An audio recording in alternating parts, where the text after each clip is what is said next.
Good evening, everyone. Welcome to NTD Tonight. I'm David Zhang. Here is a preview of some of today's top stories. In New York, Ivanka Trump takes the stand. We'll take a look at what the emails showed and why the AG filed a motion in the middle of Ivanka's testimony. A new poll finds California's governor is losing popularity. His approval ratings decline compared to earlier this year. California strives for zero emissions, but some are skeptical of the move, saying the costs will fall onto consumers. First up, former President Trump's oldest daughter, Ivanka, testifies. She says she doesn't know much about her father's financial statements.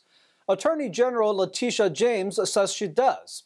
NTD's legal correspondent Arlene Richards has more details. Ivanka Trump quietly arrives at the courthouse, wasting no time to get inside, where she will testify in the civil fraud case brought against her father and two brothers. Attorney General Letitia James, who filed the lawsuit, is not so quiet.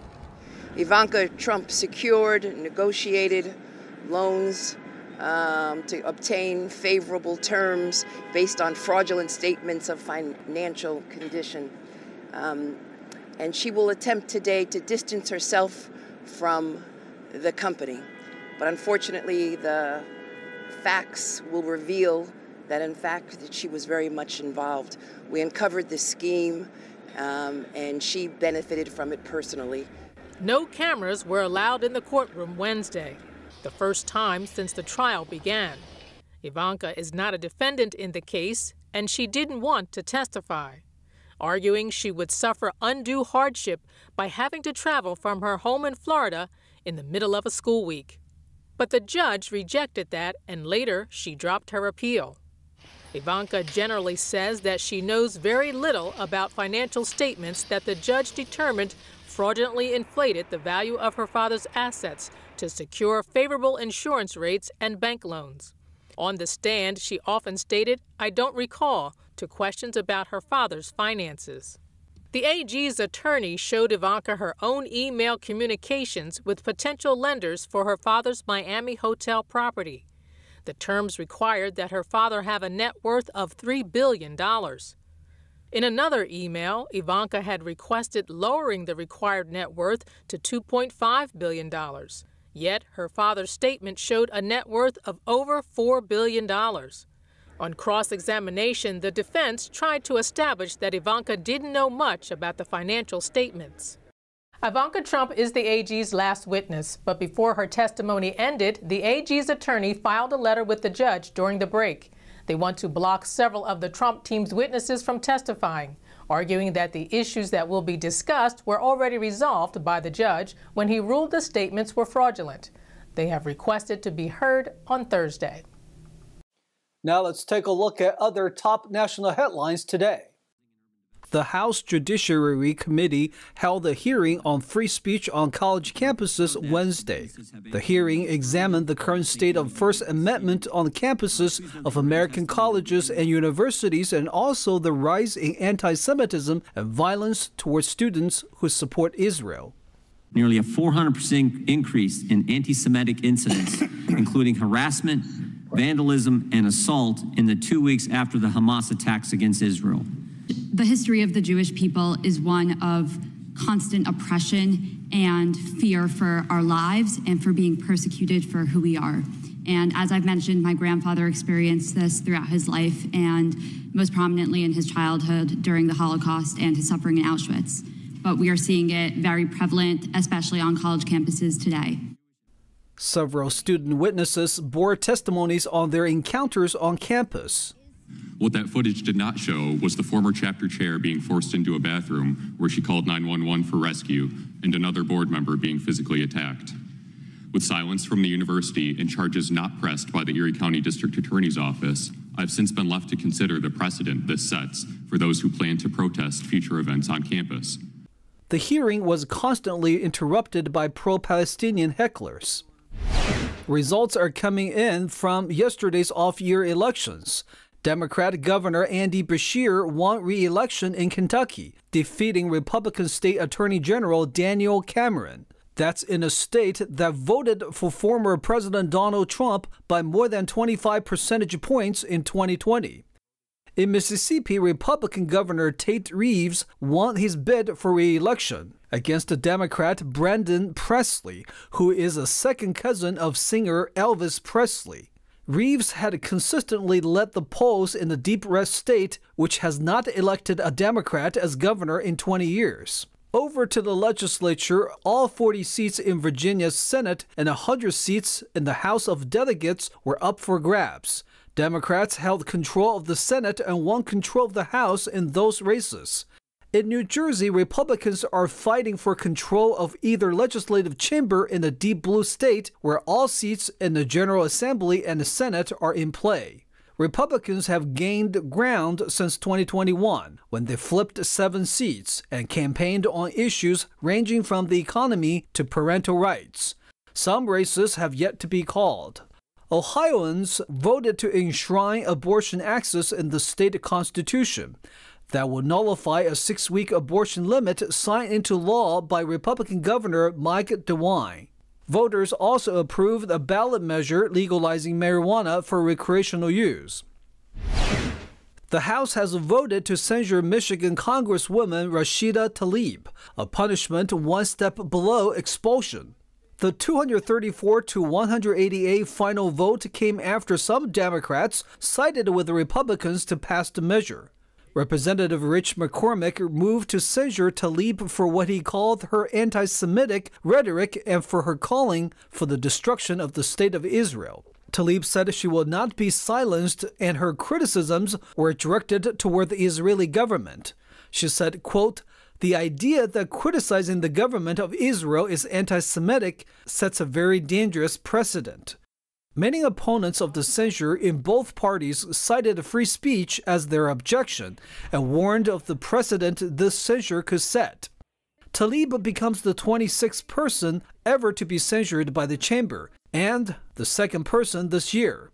Tlaib will have the formal reprimand read aloud to her on the House floor. For detailed coverage of these stories, please visit ntd.com. Now over to California, a new poll shows approval ratings for California's governor on the decline. The numbers claim Gavin Newsom's popularity is decreasing as he takes on national actions outside his state. NTD's David Lamb has the details. According to a poll by UC Berkeley and LA Times, Gavin Newsom has a 49% disapproval rating among California voters surveyed. The governor's approval rating was 44% in the late October poll, a drop from the 55% in February. The director of the poll says Newsom's recent actions in taking a much more active role in national Democratic politics appear to be related to his recent decline, saying that voters have mixed views during a time when the state faces increasing budget challenges and issues. When the survey asked about Newsom taking on a more prominent role in national politics by going on national news broadcasts and out-of-state events to criticize the Republican Party, 45% of participants were in favor and 43% against it. Regarding the governor's recent trip to China to discuss climate cooperation, 50% approve and 39% disapprove. Newsom visited China for a one-week trip, including speaking with China leader Xi Jinping. The survey was conducted online from October 24th to the 30th, with over 6,000 registered California voters in English and Spanish. NTD reached out to the governor's office for comments. David Lamb, NTD News, California. California aims to be 100% renewable by cutting out emissions entirely. But one columnist says the state's energy policies are not sustainable and impacting the cost of living. California strives to reach zero emissions by relying on all renewable energy. But if you look at what we really use to generate electricity in California, it's mostly natural gas.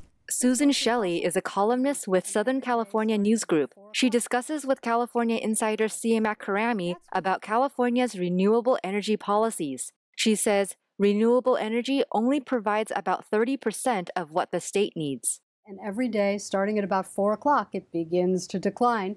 And by the time the sun goes down, the solar energy is at zero. And people say, oh, well, batteries. Well, batteries. Maybe 3% of the energy we're using at night comes from batteries, and they run out by midnight. So what are we running the state of California on? When you plug your electric vehicle into your wall charger, it's charging on natural gas. Also nuclear, large hydroelectric, and imported electricity. That's what's running California. So it's a fantasy that we can go to 100% renewable. $10 billion investment in zero-emission vehicles. Governor Gavin Newsom announced last year that the state plans to achieve 100% zero-emission vehicles by 2035 to reduce greenhouse gas emissions. Oil refineries have also been shutting down. But Shelley says natural gas and oil are still needed to generate electricity. When the state can't produce enough of its own, it will have to import resources. They're mandating all electric trucks. Well, the infrastructure for electric trucks is not ready. The electric trucks aren't ready, but the infrastructure for the trucks isn't ready. But California thinks, well, we'll pass a law, we'll mandate it, and the market will ride to the rescue. They would do it, they just don't want to do it, so we'll mandate it. This is their thinking, and this is irrational.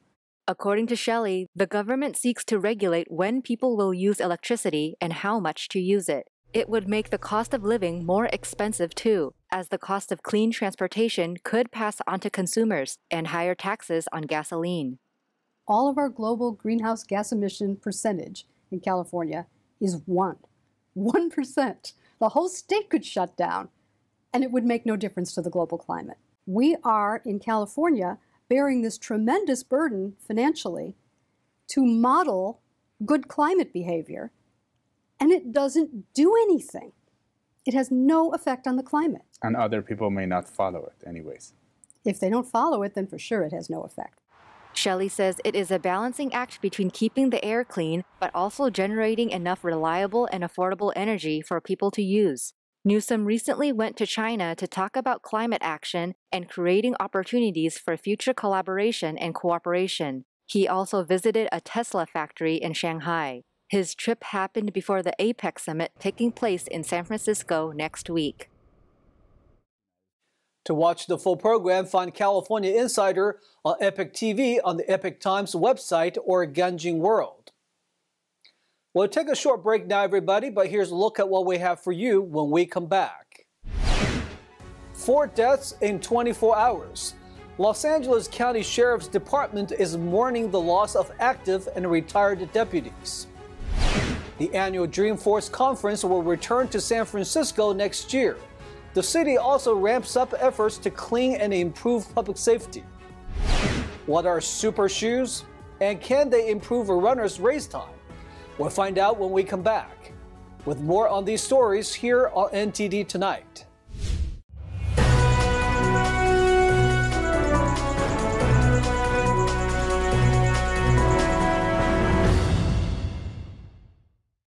Welcome back to NTD Tonight. I'm your host, David Zhang. The Los Angeles County Sheriff's Department is mourning the deaths of 4 deputies who tragically died this week. NTD's Christina Corona has more on the story.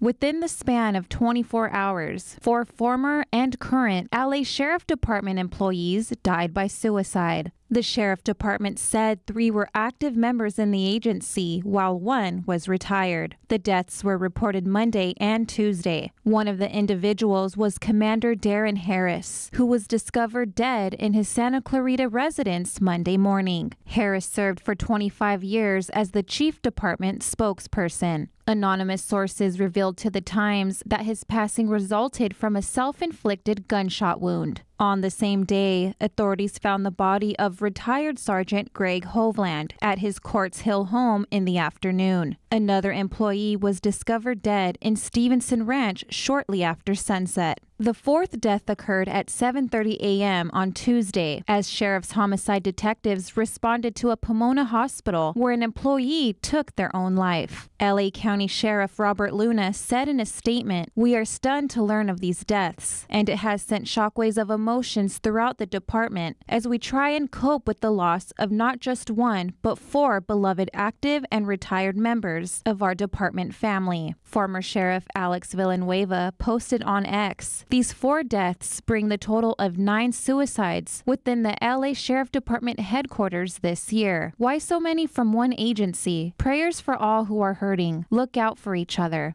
There is no indication that the deaths were related or that foul play was involved. However, the 3rd and 4th deaths were discovered as news of the earlier ones spread through the agency. And if you or anyone you know is suffering from thoughts of self-harm, please call the Suicide and Crisis Lifeline at 988. Christina Corona, NTD News, Los Angeles. After some reservations, Dreamforce will return to San Francisco next year. On Tuesday, both Dreamforce CEO Mark Benioff and San Francisco Mayor London Breed confirmed the news. The optimistic Breed also reported on the city's improvements in public safety. NTD's Jason Blair has more. In good spirits, San Francisco Mayor London Breed announced that tech mega conference Dreamforce is confirmed to return to the city in 2024. But let me tell you, we've experienced some challenging times in San Francisco, but I don't know about you, I'm feeling so hopeful and so optimistic about the future. Earlier this year, Dreamforce CEO Mark Benioff hinted at looking for a new host city if things were affected by San Francisco's homelessness and drug issues. From the very beginning, Dreamforce was in San Francisco, so I wouldn't let Mark get a night's rest without committing to San Francisco. And Breed also touted 27 new businesses recently opening in the popular Union Square shopping area, as well as upcoming events kicking off the holiday season. People will be safe. We have more police officers, both uniform officers as well as plainclothes police officers that will be all around this area. In May, the San Francisco Standard reported that nearly half of Union Square's stores have closed since 2019, totaling almost 100, a phenomenon that's made headlines and been the subject on campaign trails. Like I say, people come from Asia, everywhere else to shop on that. Well, I went back there 3 weeks ago to visit it on a campaign trip, and I was shocked by what I saw. All of those stores are now closed. Following Breed, San Francisco Police Chief Bill Scott reported on recent efforts to combat retail theft and had a message to potential shoplifters. So when you walk in a store in San Francisco and try to steal, you may have an SFPD officer there in plain clothes waiting on you. He said SFPD has done 40 blitz operations and has arrested 230 people plus more from other investigations in the past year. We just solved a long-term investigation with 4 very prolific organized retail theft suspects this week. They were responsible for about 30 different burglaries across the city and then some. London Breed also announced new funding from the state to install 400 new license plate reader cameras. She also advocated for legislation to allow law enforcement to leverage technology to catch criminals. San Francisco District Attorney Brooke Jenkins voiced her support as well. And so we've got to institute other measures to make sure that would-be criminals in our city understand that we will do everything that it takes to catch them. Jenkins also thanked SFPD, saying she's seen a staggering increase in retail theft arrests. She mentioned securing a recent guilty verdict for someone involved in the prolific November 20th Union Square looting incidents of 2021. Jason Blair, NTD News. Time to lace up the super shoes debate, handing it off to NTD's Carlos Reyes to explore the twists and turns in this unique story. The ongoing controversy surrounding super shoes has taken center stage among professional athletes, with varying perspectives on their impact, giving athletes a run for their money. 2022 New York City Marathon champion Sharon Lockety shared her thoughts about the debate. Honestly, I feel like it's for everyone. It's different for everybody, but I also think that it helps at some point, but you also have to be ready and fit to be able, because you can't just expect to have a super shoe and you're not fit. Lockheed's viewpoint reflects the ongoing debate within the running community about these technologically advanced shoes. Equipped with carbon fiber plates and energy return foam, these shoes are engineered for maximum performance. Brands like Nike, Adidas, and New Balance have been at the forefront of this trend, introducing models like the Nike Vaporfly, the Adidas Adizero Adios Pro, and the New Balance Fuel Cell RC Elite. These super shoes are designed to provide runners with improved energy return, reduced energy loss, and better overall comfort, which some argue can give an unfair advantage in competitive races. A defining moment came when Eliud Kipchoge, the world's greatest marathoner, used the Nike Air Zoom Alphafly, a quintessential super shoe, to shatter the 2-hour marathon barrier during a special event in Vienna. His historic run showcased the potential of these shoes to push the boundaries of human performance. American long-distance runner Kellen Taylor provided insight into the ongoing discussion. I think that we have seen kind of a little bit of an upspike in times and performances, and I think that's somewhat more, technology advancing again, just a tick. And it is what it is. I think that this is something that we've kind of set upon ourselves in the sport and just kind of have to ride the wave, and hopefully you're on top of that wave. This debate on super shoes raises fundamental questions about the essence of competition and the balance between athletic performance and technological advancements. As professional athletes continue to grapple with these complex issues, the sport of running finds itself at the heel of a crossroads where tradition and innovation collide. Carlos Reyes, NTD News. That's all we've got for you tonight. We would like you to join us again on NTD Tonight every weekday at 9 p.m. I'm David Zhang. Have a wonderful evening.